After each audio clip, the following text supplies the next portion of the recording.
Anderson Cooper, AC 360, CNN weeknights 10 Eastern.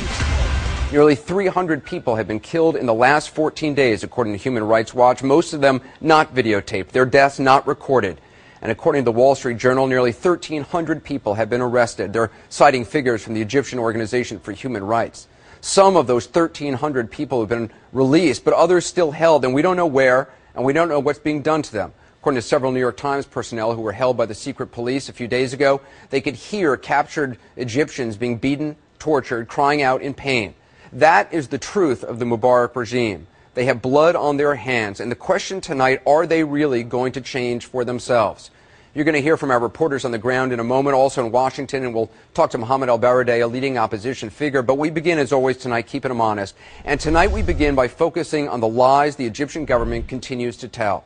Now, I know lies is a strong word. It's one we rarely use. We talk about different facts, but we can't think of another word right now to describe what the Egyptian government has been saying, because what they've been saying is the direct opposite of what they have been doing. The lies go back years, decades, of course, but we want to just focus on some of the ones we've heard in the last few days. The new vice president of Egypt, this man, Omar Suleiman, has for years been Mubarak's closest henchman, running his intelligence service. Now, he says his government has accepted many of the protesters' complaints. He says they're reaching out to opposition leaders. But while he was saying that, literally while his lips were moving and saying those things on Egyptian television and on ABC News, his secret police were still arresting opposition figures. Thugs burst into the offices of human rights organizations, trashing the places, arresting a number of human rights monitors. And there has been absolutely no transparency about what the Egyptian government is doing right now, other than a few awkward photo ops on Egyptian government-controlled television.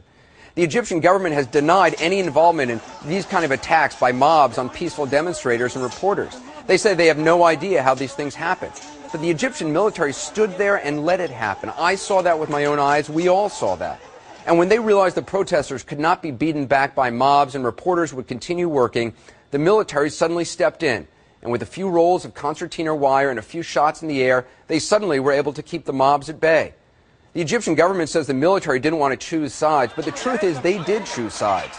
They searched peaceful demonstrators entering Liberation Square for days, but made no efforts to search or calm angry pro-Mubarak mobs as they descended on Liberation Square.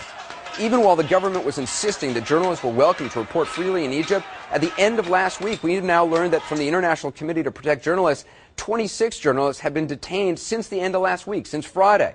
71 since the protest began, and those are just the ones they could count. So how can a regime that's operated under emergency powers for 30 years be expected to suddenly transition to democracy and act with transparency? Those emergency powers allow the Egyptian government to arrest anyone they want at any time. Take a look what happened when Candy Crowley pressed Egypt's prime minister about this yesterday on CNN. Mr. Prime Minister, our reporters on the scene in Cairo tell us that while you negotiate about a democratic process, there are still arrests of local and international human rights activists as well as journalists. Why are you arresting them? No, I didn't understand you. I didn't understand you, frankly. We are told that you are arresting human rights activists and journalists. Why? No, I don't hear well. I don't hear well now. Suddenly sound problems developed. He couldn't hear. A few moments later, Candy tried again.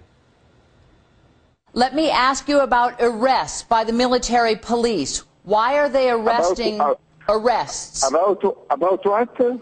About the detention of human rights activists. Why are you detaining them?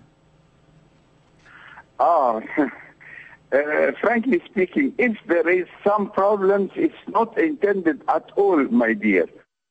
It's not intended at all, my dear. That was his answer, finally. This is a police state. Some estimates say there are more than 1.5 million people employed in the feared Interior Ministry, secret police, thugs, informers. The man who oversaw the intelligence services is now the vice president of Egypt. It's not intended at all. Thursday, while the Egyptian government was talking about reaching out to opposition figures, 9 young dissidents had a meeting with opposition leader Mohammed al-Baradei. That evening, all 9 were rounded up and detained.